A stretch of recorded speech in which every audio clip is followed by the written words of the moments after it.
Guys, so lots of people, including myself, always used to think that the only people that were exempt from paying the Immigration Health Surcharge or the IHS were people that came on a care visa and their dependents. But guys, I was wrong. I was wrong. There are actually several categories of people that can actually claim their Immigration Health Surcharge back, okay? So if you've already paid your Immigration Health Surcharge, you may want to watch this video to the end because you may actually be entitled or eligible to get hundreds of pounds back from the UK government. And I'm going to break it down for you to understand, okay? So guys, stay tuned. Stop that.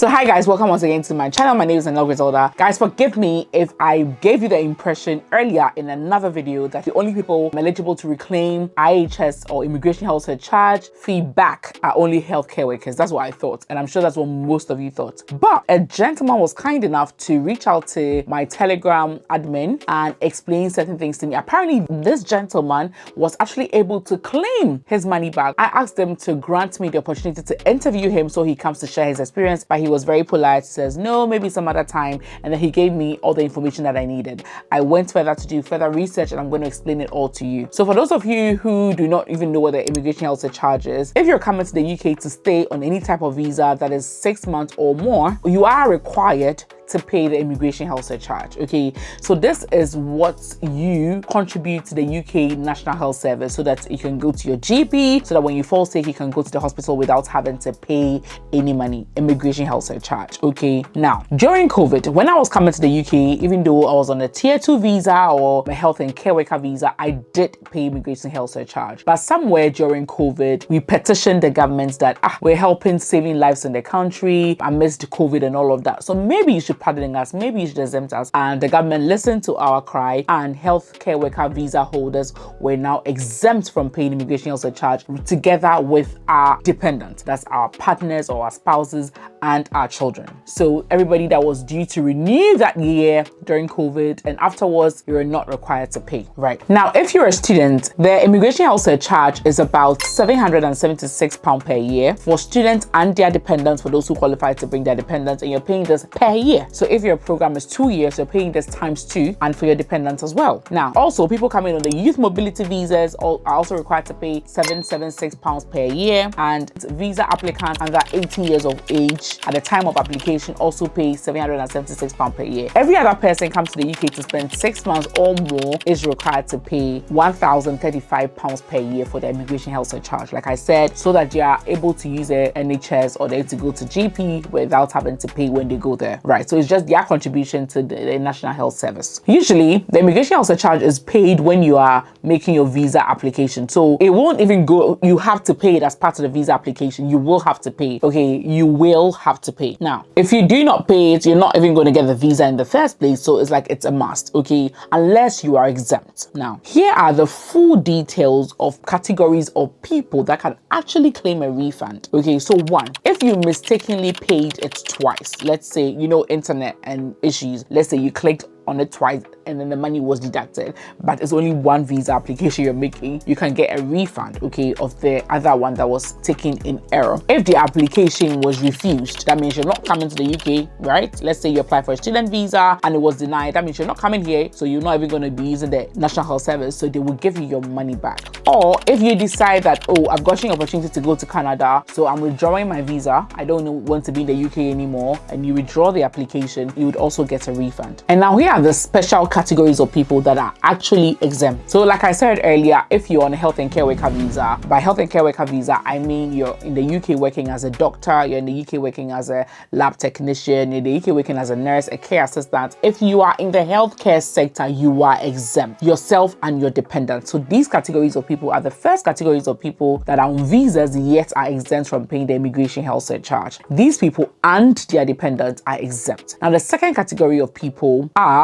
those that are EU citizens with what we call an EHIC card. So the EHIC card is European Health Insurance Card. So if you're from the EU, if you're from, let's say, Switzerland, Norway, Iceland, then there's this other country I never know how to pronounce, Liechtenstein, right?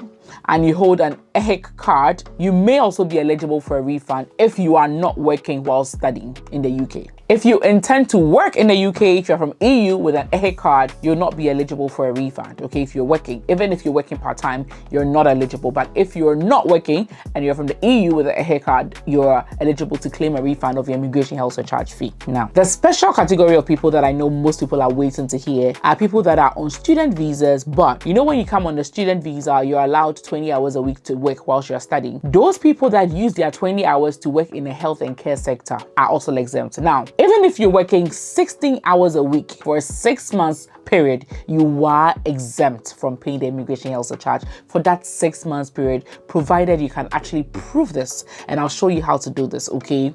So let's say you came on a student visa to do your master's in, let's say, chemical engineering, and your 20 hours that you're allowed to work, you decided to go to a care home where they call you and they give you, let's say, 1 long shift and 1 half shift every single week based on your schedule in school, right? So that means you're doing about 16 hours every week, and you'll be working for this care home every single week since you've been studying, okay? You are actually eligible for a refund. And let me read it from the gov.gk website, okay? So it says, you must have paid the immigration health surcharge and both: 1, work for an eligible company or organization, for example, the NHS or the Care Quality Commission, and you have worked in your role for at least 6 months for an average of at least 16 hours a week. The 6 months include paid leave such as maternity or statutory sick leave. You will not be eligible if you were unemployed or had unpaid leave for more than 28 days during the 6 month period. So what does this mean? So like I said, with the example I gave, you're doing chemical engineering in a university here in the UK, you're from Nigeria originally, and then you got a care home or a nursing home,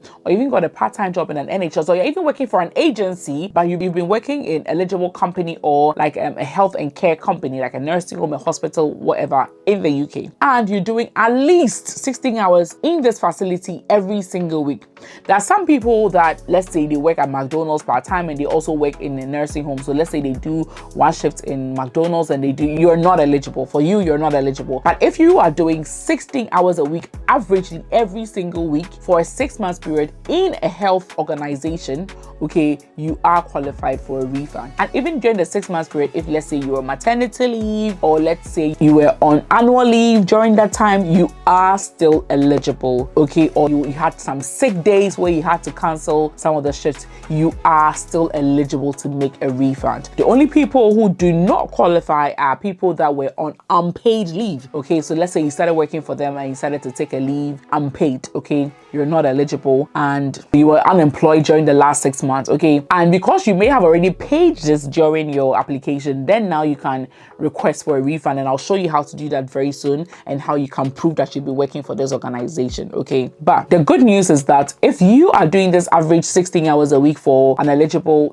health organization, yourself and your dependents are also exempt. So imagine if you came to the UK with 2 kids and your husband or your spouse, and your spouse has been paying and your 2 kids have also been paying, and the whole time you've been working for a nursing home, and now you're hearing that you could actually reclaim your money back. This is hundreds of pounds that you're eligible to get back from the government, okay? But remember that they do this in 6 month blocks. So you cannot claim it back if you've only been doing this for 3 months. You can only claim it in 6 month blocks, okay? So you have to wait for 6 months, you claim, work another 6 months, you claim, okay? So in a year, you're requesting for a claim twice in a year for yourself and your dependents if you're eligible based on all the things that I've said. Now, before I go on to the documents you need to prepare before you can make this claim, let me give a big shout out to the sponsor of today's video. So today's video is being sponsored by Lemfi. Family, if you need to transfer money, so all the hard work you're doing in the UK, if you need to transfer money from the UK, Canada, the US to countries like Ghana, Nigeria, Benin, Cameroon at very competitive rates with no transfer charges, the app you should be using is Lemfi. Whether you use an Android, whether you use an iOS, you'll be able to download Lemfi. And the amazing thing is that Lemfi will give you a cashback for your first transfer above £100 or $100 if you use the referral code NANEL. Okay, guys, they are trusted by the UK Financial Conduct Authority. Lemfi is great. I have been using it ever since I discovered it,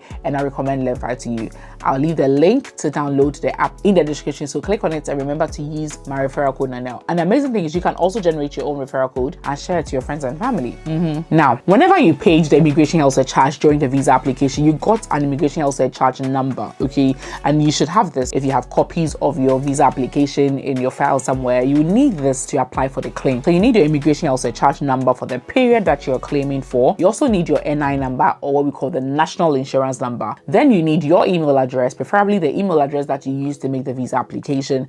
And then you need to show the organization that you're working for and the Immigration Health Surcharge of any other dependents that you applied for, okay, that you are also willing to claim for. And remember, you are claiming this together. And a copy of your employment contract, okay, and copies of your pay slips for the last 6 months to show that you are really working for this health organization. So you need these things. If, let's say, for any reason you do not have a pay slip for these 6 months period, you need a letter, obviously on a letterhead of your company, to explain any gaps or explain why you do not have this, and to say that, oh yes, she's actually been working with us for the last 6 months and we are a CQC qualified health organization, blah blah blah. And then you get your money back in your account, in the same account that you paid the money from. You understand? And after your application is successful, what usually happens is that you'll be sent the money in about 10 weeks. So let's say if you were coming to the UK and an uncle of yours, okay, applied for you and paid for you, the card that was used to pay is the same card that will be credited the refund. You get it? So if it was a friend's card, it will be refunded to your friend. If you have any questions regarding this, guys, I want to make this very brief. Contact all the numbers or the emails I have put on the screen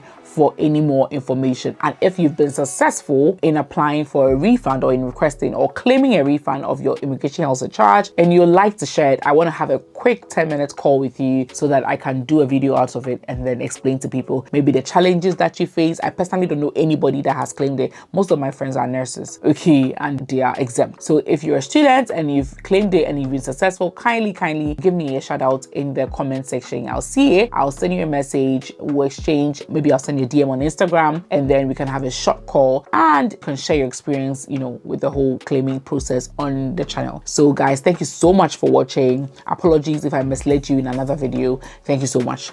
Bye.